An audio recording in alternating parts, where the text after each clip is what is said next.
Meus queridos irmãos, eu quero saudar a todos com a paz do Senhor Jesus. Quero agradecer a Deus, em primeiro lugar, pelo privilégio de estar aqui com os irmãos.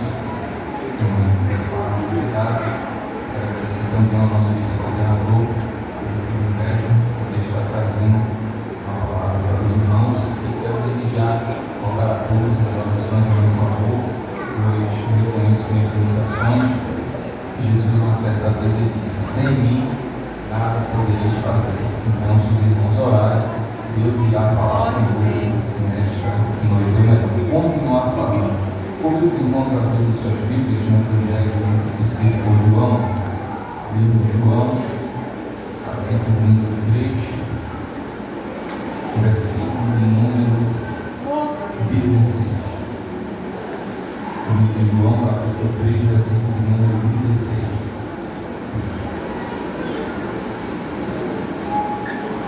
Nos diz assim: porque Deus amou o mundo de tal maneira que deu seu Filho unigênito, para que todo aquele que nele crê não pereça, mas tenha a vida eterna. Versículo 17. Porque Deus enviou seu Filho ao mundo, não para que condenasse o mundo, mas para que o mundo fosse salvo por ele. Todos podem dizer amém? Meus queridos irmãos, com a ajuda de Deus nesta noite, eu gostaria de estar refletindo com a igreja sobre o amor de Deus. Os irmãos sabem que no Gênesis, o livro que fala sobre a criação, Deus criou o mundo, as águas, a terra, o homem conforme a sua imagem e conforme a sua semelhança. Deus criou o planeta Terra, criou o homem conforme a sua imagem e semelhança. Deus criou o homem para que o homem pudesse se relacionar com ele, para que o homem pudesse o adorar, para que o homem vivesse perto dele. Só que a Bíblia vai nos dizer que Deus, quando criou o homem, ele colocou o homem em um jardim no Éden e deu uma ordem para o homem e disse: de todas as árvores que estão nesse jardim você pode comer, mas da árvore que está no meio, a árvore do conhecimento do bem e do mal, essa eu proíbo você de comer, porque no dia que você comer, se alimentar do fruto dessa árvore, você morrerá. Deus, ele não criou o homem como um robô. Deus criou o homem com o livre-arbítrio. E o que seria o livre-arbítrio? O direito de escolha, de escolher fazer o certo ou fazer o que era errado.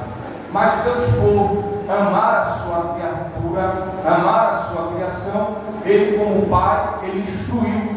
Ele disse: não coma desse fruto, porque no dia que você comer, você morrerá. Deus não proibiu o homem de comer, mas ele orientou. O homem tinha tudo para viver bem, para estar perto do seu Criador, mas o homem decidiu pecar. Ele olhou o fruto, viu que era belo e comeu do fruto, não somente ele, como a sua esposa. Porque Satanás, queridos irmãos, que é o inimigo de nossas almas, ele sabe como atrair a nossa atenção. Ele sabe o que Deus tem na nossa vida. Ele sabe o que Deus planejou para você.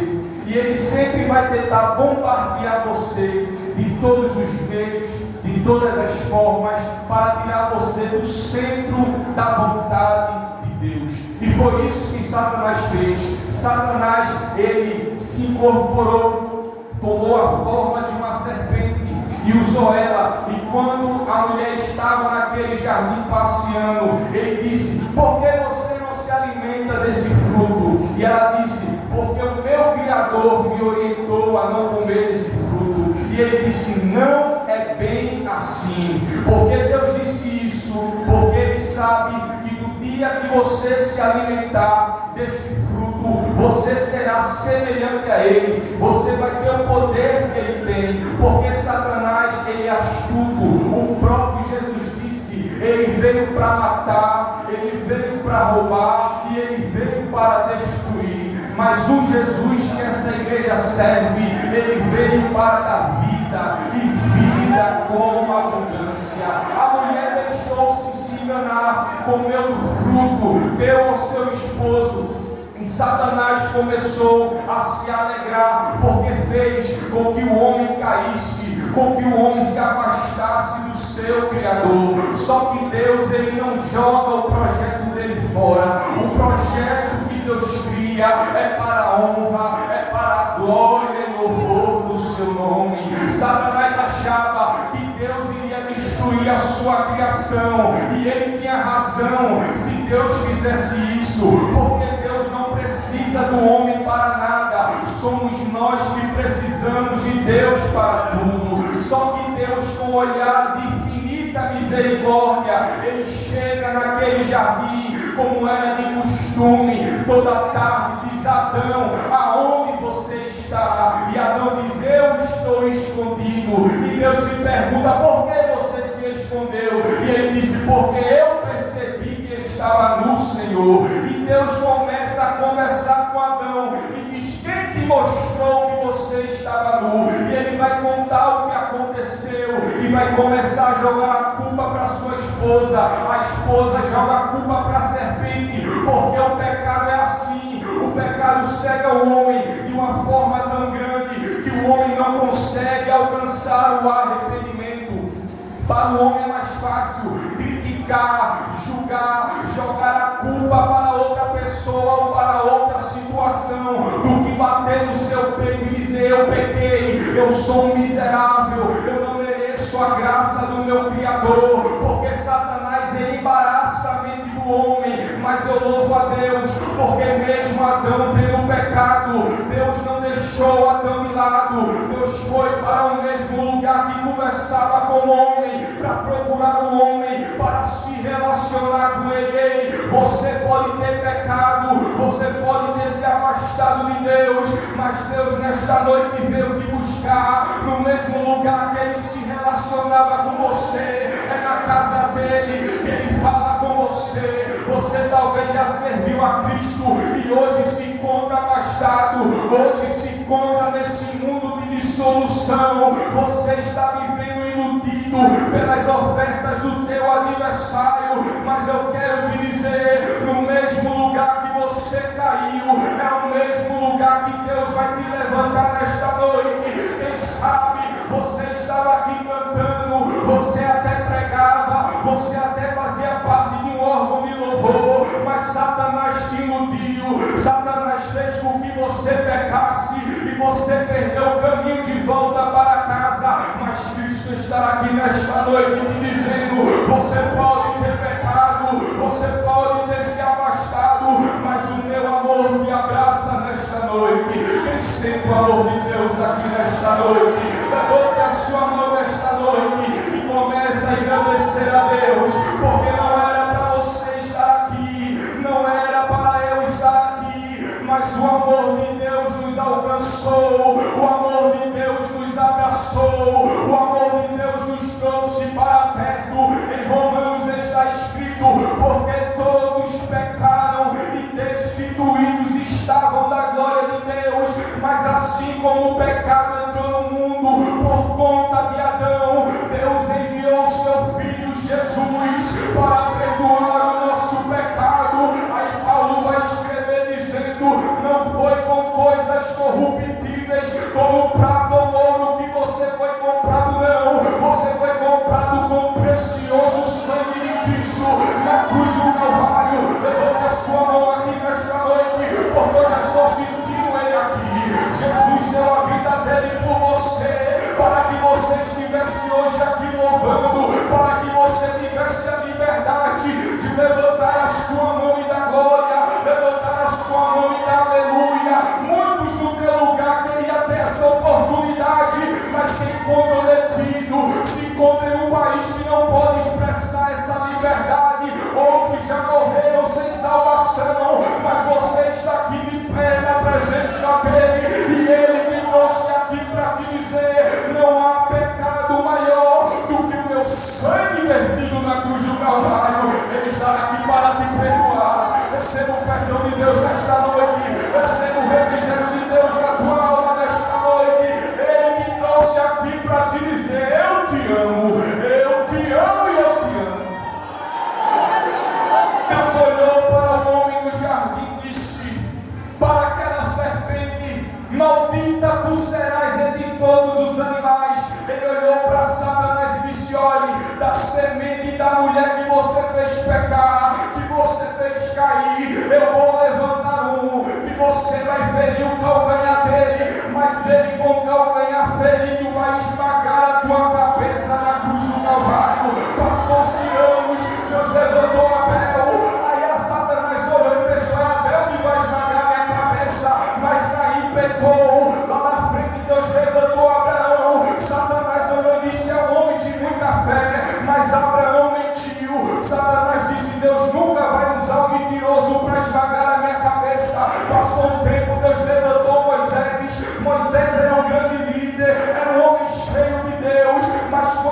mandou ele tocar na rocha, ele feriu, desobedeceu. A Satanás olhou e disse: Deus nunca vai usar um desobediente para esmagar a minha cabeça. Passou-se anos, Deus levantou os reis pecaram. Deus levantou os juízes pecavam. E Satanás olhava e dizia: cadê a promessa de Deus? Ele achava que Deus tinha esquecido, mas um dia numa manjedoura nasceu um homem por nome de Jesus, que morava em Nazaré. Ninguém dava nada por ele, mas ele foi escolhido e se entregou por nós, para que você estivesse hoje aqui. Levante a sua mão, levante de glória, levante de aleluia. O sangue de Cristo nos limpa e nos purifica de todo e qualquer pecado. Você estava no bar caído, você estava talvez fazendo coisas que desagradavam a Deus.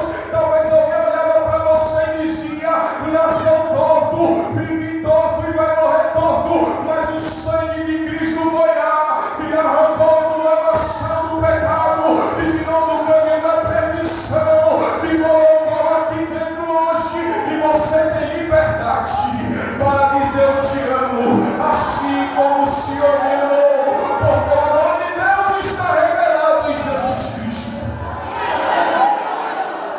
Jesus nasceu para nos perdoar. Um homem simples, ele não era rico. Lá em Filipenses capítulo 2, o apóstolo Paulo, cheio do Espírito Santo, ele vai dizer: de sorte que haja em vós, no versículo 5, o mesmo sentimento que houve em Cristo Jesus, que sendo Deus, desceu do céu, pisou na terra, ele se humilhou, foi obediente até a morte e morte de cruz.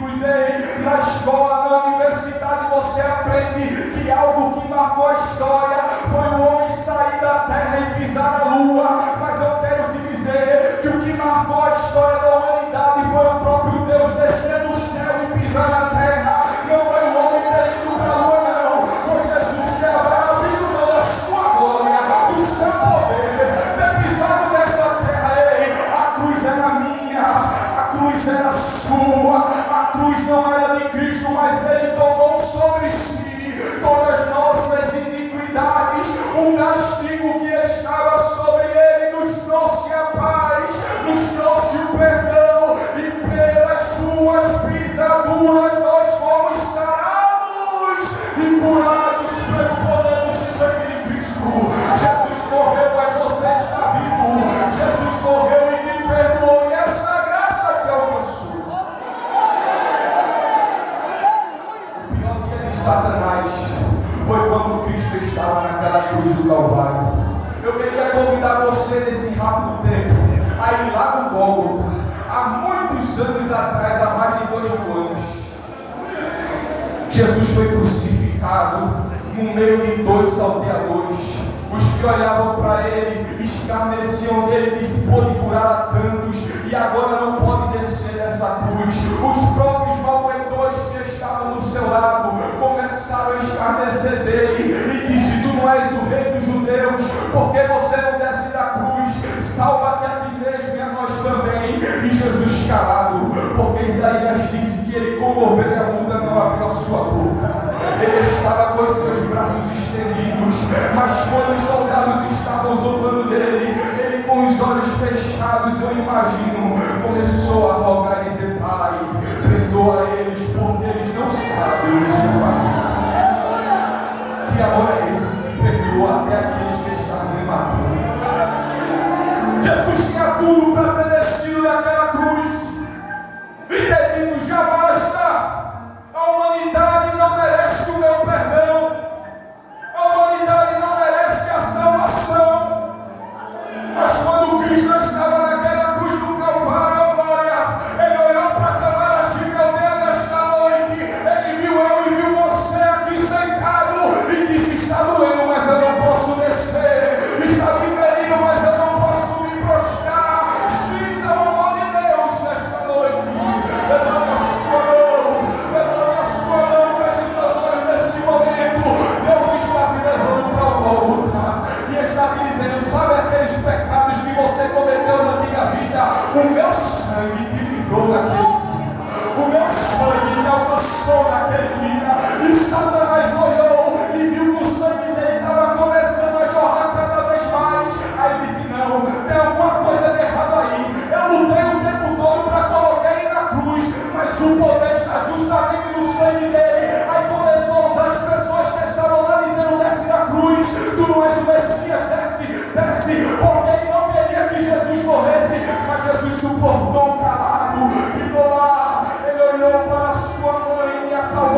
não sentiu a ausência do seu Criador e disse: eu também vou escurecer.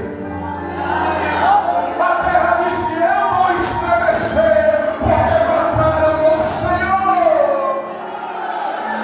Aí Jesus sofrendo, o sangue descendo dele, ele vai olhar e vai dizer: Pai, porque o Senhor me desamparou nessa cruz. Mas ele morrendo, ele fraco, ele vai dar um brado que libertou a minha sua vida. Ele disse: Pai, está consumado, em tuas mãos eu entrego meu espírito. Aí Satanás tremeu, o inferno foi abalado, ele desceu até o inferno, pegou a chave de Satanás, pegou a chave da morte, e ele disse: essa chave agora é minha. Filipenses capítulo 2, Deus lhe exaltou de uma maneira tão grande que diante do nome de Cristo se prostre todas as tribos, se prostre todas as línguas, se prostre todos os povos, se prostre todas as nações, se prostre aos pés de Cristo nessa noite, se prostre no Calvário, porque Ele quer te perdoar nesta noite.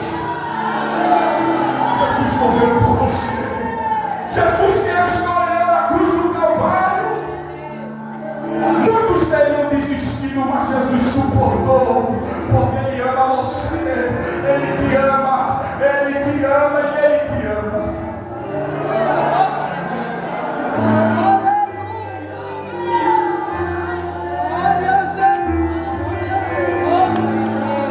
Autorização do nosso presbítero nessa noite. Eu gostaria de perguntar onde está a primeira vida que quer se entregar ao Senhor nesta noite. Aceite o poder de Deus. Aceite esse perdão que desceu da cruz do Calvário e te salvou. Onde está a primeira vida que quer se render aos pés de Jesus? Venha para Jesus nessa noite, venha. Jesus está aqui, te chama, venha, venha, venha nesta noite. Pode ser sua última oportunidade. Você não sabe o que vai acontecer com a sua vida quando você sai por essas portas, mas Jesus te convida. Ele te diz: eu não estou esquecido do que te prometi. Se você vier hoje, eu tenho poder para restaurar as promessas novamente.